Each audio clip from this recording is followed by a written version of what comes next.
Now we're going to get into bonding theories between atoms. So when two atoms combine, the atomic orbitals overlap, and we get something called a molecular orbital. Now before we were looking at atomic orbitals, like the S and the P and the D and the F, those were atomic orbitals, we're talking about one atom. Now we're looking at molecular orbitals, looking at when atoms combine, they form molecules, and those are molecular orbitals. So just as an atomic orbital belongs to a particular atom, a molecular orbital belongs to a molecule as a whole. So for example, if we looked at the hydrogen atom, was a 1s. Now when they bond, they're going to have a sigma bond. We'll talk about that in a little bit. First orbital is a sigma bond. That's the first one formed and also the last one broken. So everything must bond. When they bond, they form a sigma bond. So for example, we have this 2s orbitals can combine to make a sigma bond. And we have something called an s and a p orbital combining with a 1s, and we have a sigma bond.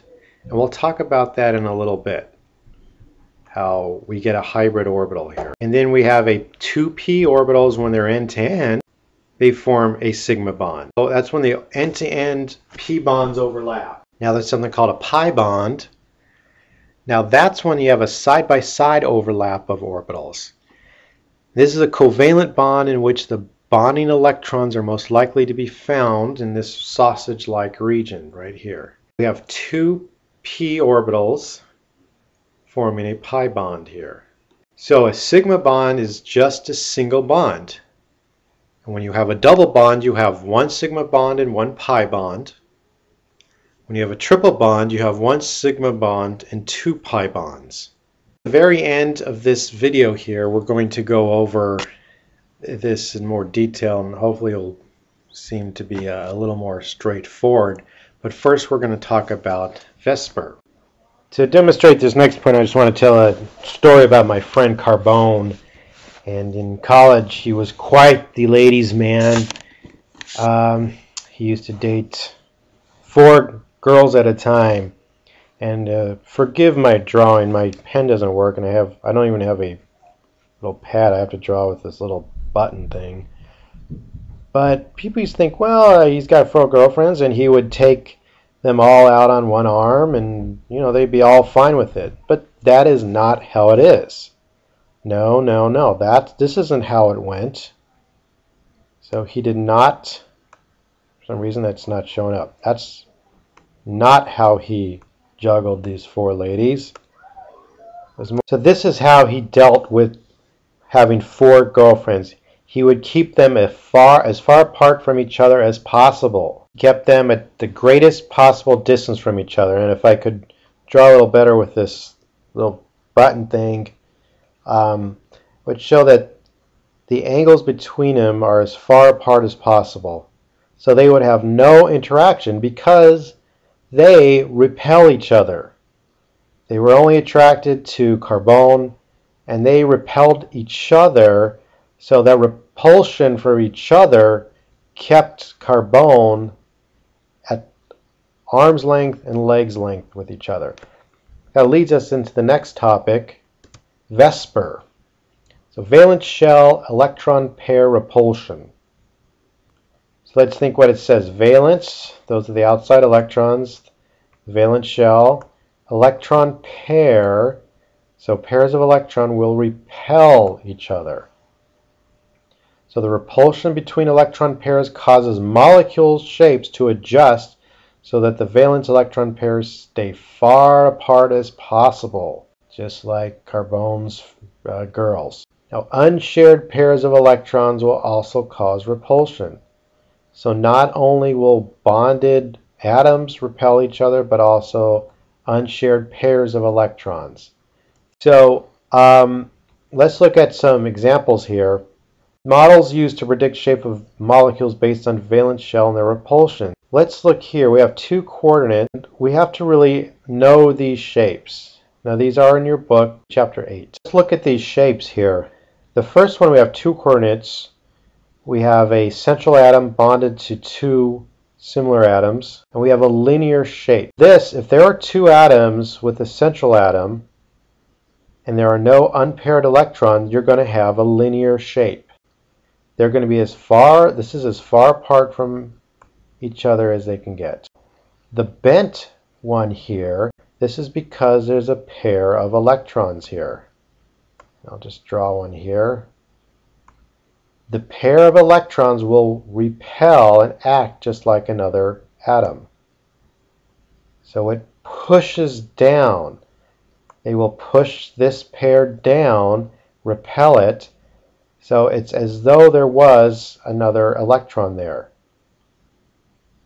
And this bent shape looks like this trigonal planar. It's the same thing. If you were to take away one of these atoms, you would have a bent shape. So this unpaired electron pair with the bent shape here looks just like, would act as one of these atoms, repelling and pushing down the other atoms. And I'm sorry I can't draw too well with this. Shapes are going to be based on how many atoms you have and how many unpaired electrons you have. So the trigonal planar looks like the bent. The linear is the most simple. The T-shaped here with 3 coordinates. Now that would be repelled here because of some unpaired electrons. And same with trigonal pyramidal. So it would act as though there was something up here, some unpaired electrons. Okay, so that trigonal pyramidal looks just like the tetrahedral. Okay, it acts as though there was an atom here, but there are actually unpaired electrons. So it acts just like this. All of these shapes are a result of repulsion and where they can be the most stable. So the least amount of energy will be the most stable. So if there's less repulsion, it's more stable. This disphonoidal, you must have some unpaired electrons in order to get this shape here.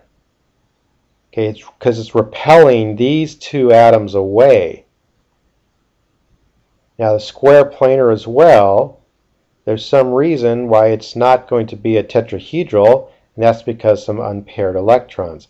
So you have to know if those electrons are being bonded or not. If they're not, they're going to act as though there was a bond there. These are all the ones we're going to really need to know. So 5 coordinate means there's 5 bonded to the central atom. 6 coordinate here, 7, and 8. So we have all these different shapes due to the number of bonding atoms and unpaired electrons. So here's another graph of this showing the bond angles, the angles between the atoms. 180 degrees here. This is linear. Electron pair geometry. This is the hybrid orbital of an sp. We're going to talk about that in a second. So here we see the electron pairs. At 120 degrees between atoms, we have the trigonal planar, the trigonal planar. Here's the hybrid orbital of sp2. And it is bent. The shape is bent. It's as though you had these pair of electrons repelling. And tetrahedral at 109.5 degrees. So here we can see where their pairs are in the sp3 orbitals. Okay, etc.